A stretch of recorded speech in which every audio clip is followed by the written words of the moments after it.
My name's Fiona McIntosh. I'm the CEO of FightMND, and together here today is our Director of Research, Dr. Sheean. I'll just give a quick intro to who FightMND is. Some of you may be aware of who we are. We're relatively new. We're only 10 years old.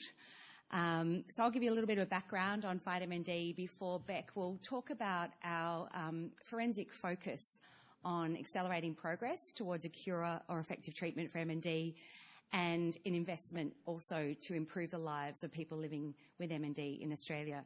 So as I mentioned, we're 10 years old, double digits. We started by 3 people with lived experience, and there we go.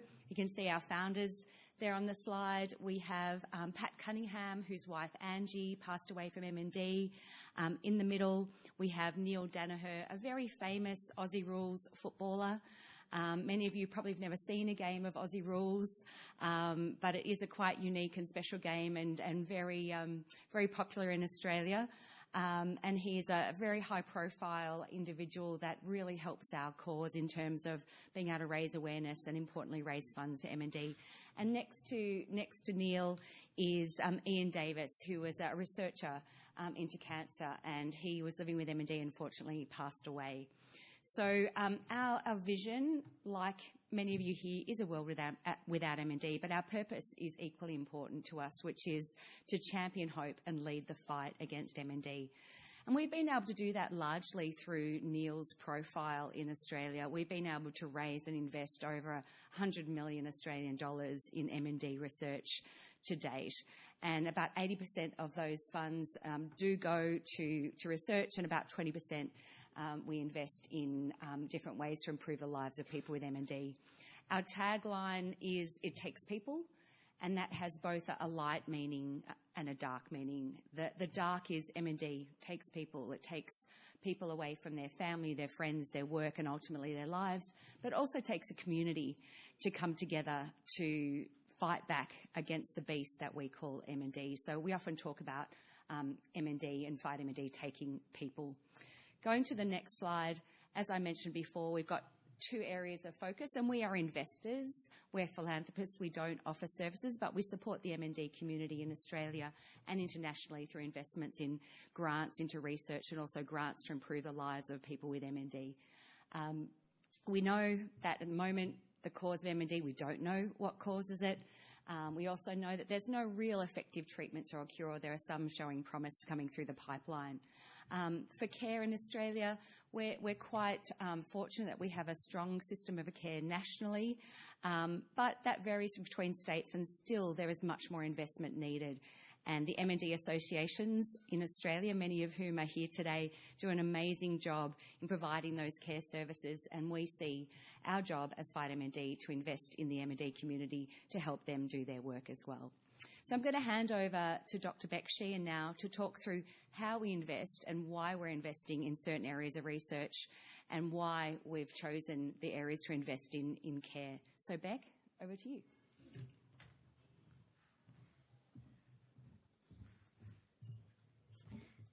Thanks, Fiona. So just to give you a bit of an overview, in the last sort of 12 to 18 months, we started a big project to look at our strategy about how we invest in cure and care. And in order to do this, we ran a big project where we interviewed a number of people, over 35 people, both internationally and locally, and a number of people in this room as well, whether it be yourself or someone from your organisation, who spoke to us about what are the big gaps in the MND community, what are the big opportunities for investment, and also what are some of the challenges that we can take on together, and how do we work together better. So what we did was we did a lot of research through interviews and desktop research, and then we developed and designed our new cure and care strategies, and then we tested those back with some of the people that we'd interviewed and some new people within the community to really validate where we had landed. So I'm going to present to you what we found, and then how we've developed our cure and care strategies and how we're looking at implementing that over the next 3 to 5 years. So one of the first things that we found, and I'll start looking at our cure strategy, because that's where, as Fiona said, about 80% of our funds are invested. And one of the things that we started to do was to change the way that we talk about how we invest. So within the CURE program, we always talked about investing in grants, so different types of grants, whether it be a grant for a clinical trial or a drug development grant. And what we did instead was we started to look at this framework, which is all about what we need to know about M&D to get to a world without M&D. And we really thought that we need to tackle M&D in these 5 key areas, and they are understanding the incidence of the disease, understanding the classification, the cause, the progression, and then treatment for the disease. And it was a really fantastic project, and really great to speak to people, because I think one of the things that we heard was this real optimism for progress. And I think since the Ice Bucket Challenge and the huge fundraising that kicked off, and the amazing work that the organisations in this room do to raise funds, has really created an optimism and momentum for progress in research. And we really heard that some of the key areas of progress were around genetics and the development of genetic therapies, as well as progress in the technologies that are available, the models that we could use in the lab to study the disease, and in particular the development of tools for studying the sporadic form of the disease. And looking at the key discoveries as well, these were really, a lot of these were based around the genetics and understanding the genetics of the disease. We also identified some really common challenges, and Kathy touched on this, that most of the challenges that we face within our own countries are replicated across the world, and we're not alone in some of them, or in most of them really. And we were able to group these into 4 key categories, so research, connect, grow and build. And under research, it's really about that huge amount of information that's coming out of research, and how do we really stay across what's happening and what's been found and discovered. When things don't work, how do we have access to that information so that we don't continue to duplicate studies or duplicate research and continue down the wrong path. Also, opportunities for data and information sharing, so that we're only going to solve this problem by working together. So how do we share information and data better so that we can get to the more effective treatments and a cure sooner? Under the other areas around grow, so limitations on the workforce, investment in research, that big investments only really happened over that last 10 or so years. And so how do we build our capability and capacity in the sector? And then connection, how do we work with other sectors, including industry? How do we connect better internationally as well? And this is a great opportunity today, over the next couple of days, to build on that. And then build is really about looking at infrastructure. So within Australia, supporting that critical infrastructure that supports research, but not doing that in isolation, but instead making sure that when we are running large infrastructure projects, that we are connecting with what's happening around the world. So where we landed was 4 pillars of investment, and these are around research, connect, build and grow. And I won't go through this whole slide, and I know it looks quite complicated, but what we've really done with our strategy is looked at how we would invest across these 4 key pillars. So research is around grant programs, and what we really heard was that while our focus has primarily been on translational research, so on drug development and getting drugs into the clinic, that we really need to understand that early stages of disease as well, that fundamental causes and classification. So looking to invest more in that area. Under Connect, it's about how we can support internationally to share information around what we've discovered, and to not do this in isolation. But I think one of the biggest impacts we can have is making sure that other researchers know what research has been done, so that we're not duplicating efforts and instead working together. Build, again, is about that infrastructure and growing up that critical infrastructure. And then grow is about supporting our research community. Investment in researchers is one of the best ways to have impact in research, and we've seen that even just in the last 10 years in Australia, that researchers that we've invested in the early stages of their career are going on to have a really big impact. And then, so that's an overview of our CURE strategy, and I know I have had to whiz through it in the interest of time, so please come and ask some questions from Fiona and I later on over the next couple of days. And just quickly to touch on our care strategy. And this is a really interesting project because there is so much opportunity for impact in care research. It's an area that's incredibly underinvested, particularly in Australia. But there's a real optimism in the sector. Most people who work in care research or who do care research work with people in clinics or in hospitals. And so, they're very time poor and capacity poor, but being able to invest in this, they're really motivated in order to have impact. And we saw some of the really similar challenges across the M&D care research space that we did in the cure space. And so what we did was developed this care strategy, which is looking at investing across 3 key pillars. So the first pillar is around evidence. So that's investing in care-focused research to identify or to develop evidence for what is best practice care, or to look at innovation into care. So research into looking at the ways that we do things and ways we can improve on that. We're also looking at investing in care standards. And that is because in Australia there isn't a national guideline for people living with MND, unlike a number of other diseases. I know there's a number of guidelines in other countries, but in Australia that currently doesn't exist. So we're investing in the development of these standards. And lastly, in care support, and that's about supporting the organisations within the community to provide that support for people living with MND. So in the interest of time, I'll just finish up there and say thank you and happy to take any questions.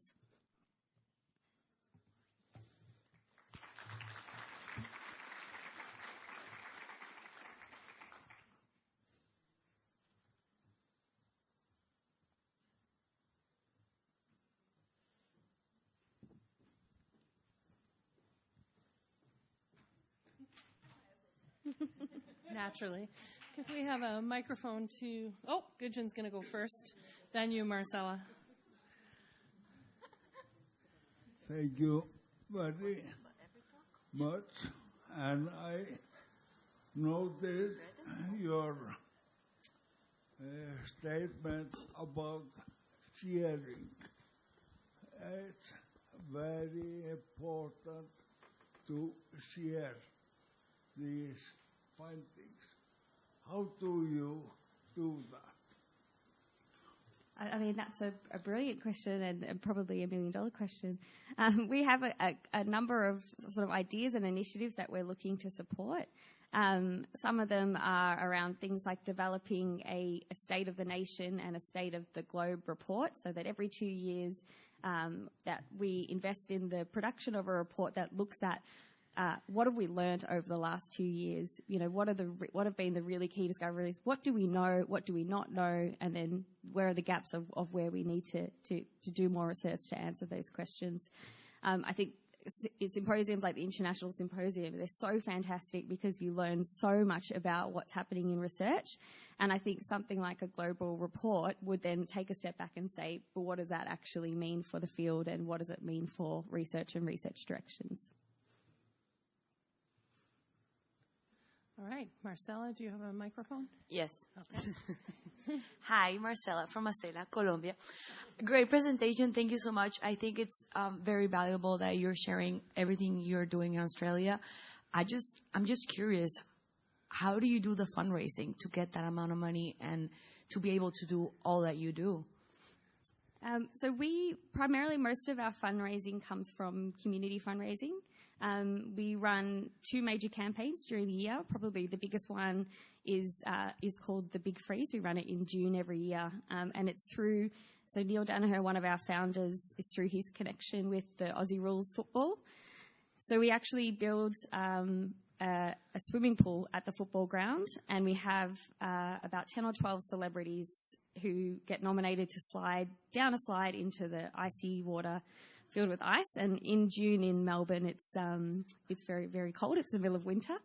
And then part of that campaign, we also sell blue beanies, so woolly hats to raise funds. And so it's a great way to raise funds, but also to raise awareness as well. And particularly in Melbourne, in Australia, in June or May and June, the whole city is just really lit up in blue beanies, and we can really see that support for the community. Lauren. Can you state your name and association when you start your question, please? Sure. Hi, Bex. This is Lauren from the Les Turner ALS Foundation. Can you talk a wee bit more about the NIV investment? Because I think Australia has done a really great job of exploring research with relation to non-invasive ventilation. Yeah.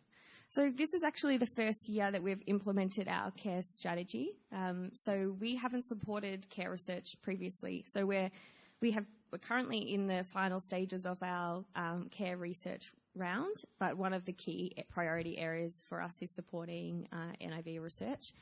We're very lucky in Australia that we have really incredible researchers in that space. So we've had a number of applications from them, and we'll be announcing those early next year.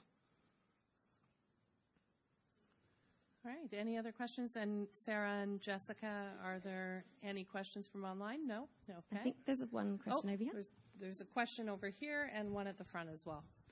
Thank you. And then we'll wrap up. Hi, Neil Thacker from the ALS Association in the United States. So I really appreciated seeing the framework you laid out, and I noticed that you're working on topics with different timescales. So some of the more basic research questions are going to take a long time to come into clinical practice, and then some of the work you're doing on the care delivery side may have a faster effect. Are you trying to set specific time goals for different kinds of projects? Like, are you saying for care we want to accomplish this kind of research goal by year X, and then for your more basic stuff, do you say we want to our understanding of how ALS works come to maturity, in 15 years or 30 years? It's such a broad portfolio. I'm trying to understand how you think about it. Yeah, I think it's a really good question. We're doing a lot of work at the moment around our impact measurements. So I think each portfolio, or even each type of funding or area that we're investing in, will have really different impact measures or outcome measures. So for clinical trials, for example, in Australia, 10, 15 years ago, that there wasn't access to clinical trials, so it's very easy to see that outcome measure.